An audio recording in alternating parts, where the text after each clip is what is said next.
One Republican senator says the stakes are high for the Georgia runoffs. He says if Republicans lose Georgia, Democrats will transform the country into a socialist utopia. Senator Tim Scott told Fox News that if Democrats win the 2 Senate seats in the Georgia runoffs, they will transform America with socialist policies. He said there's no doubt when you think of the elections in Georgia, it's not simply controlling the Senate, it's controlling the legislative agenda for America. The Georgia runoffs are scheduled for January 5th. Republican Senators Kelly Loeffler and David Perdue are running against Democrat challengers Raphael Warnock and Jon Ossoff.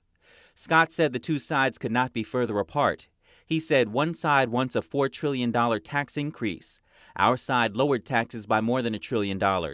What that means for the average person listening is a 60% increase in your taxes for single moms, a 70% increase in your taxes. He says he's concerned that Democrats would try to dilute the Supreme Court's conservative majority by adding more justices.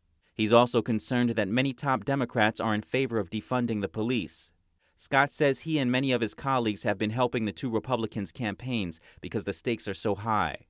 But he said it's President Trump who can make the most inroads with Georgia voters because of his record supporting Black Americans. And former federal prosecutor Sidney Powell's new Georgia lawsuit makes dozens of allegations. Here are some of them and what her team is asking the court to do about them. Attorney Sidney Powell's Georgia lawsuit makes 30 allegations of electoral fraud and other illegal and irregular activities, most based on witness and expert statements. The suit alleges issues with the software used by Dominion machines as well as the machines themselves. It claims someone could input malicious code with just 7 minutes alone with a machine and a screwdriver.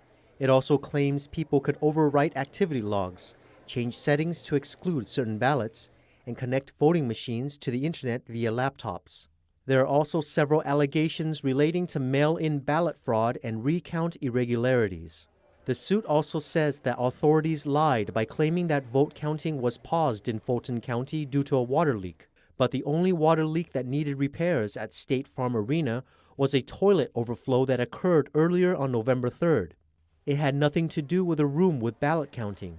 The lawsuit asks the court to order Georgia to do the following: decertify the election results, send certified results for Trump instead of Biden, impound all Georgia voting machines and software for expert inspection, throw out votes that were counted by machines that weren't properly certified, and produce 36 hours of security footage for voting rooms at the State Farm Arena in Fulton County. Another Republican candidate has emerged victorious in a tight House race in California. This marks the third congressional seat the Republicans flipped in the state of California this election.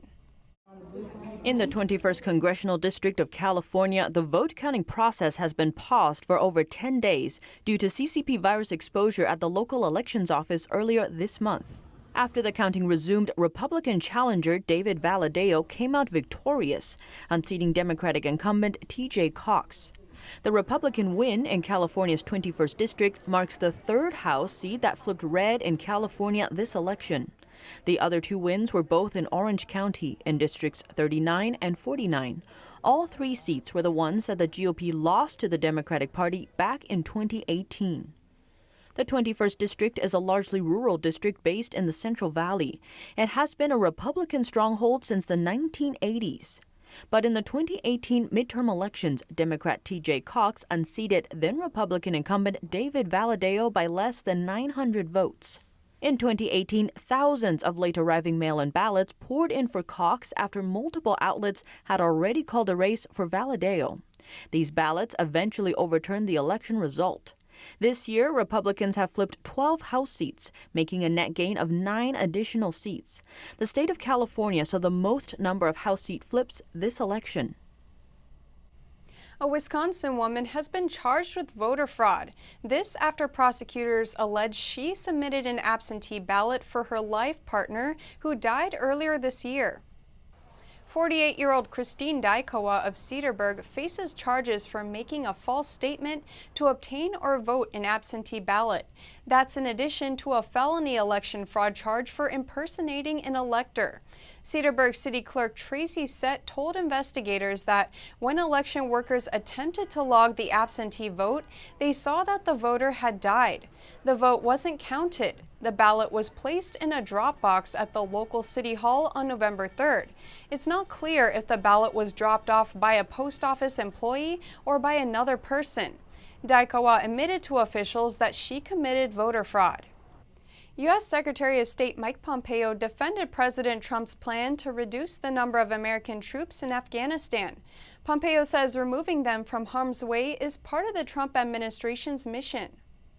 He told Fox the military will go from 4,000 troops to around 2,500 and added that having fewer troops on the ground doesn't compromise America's security.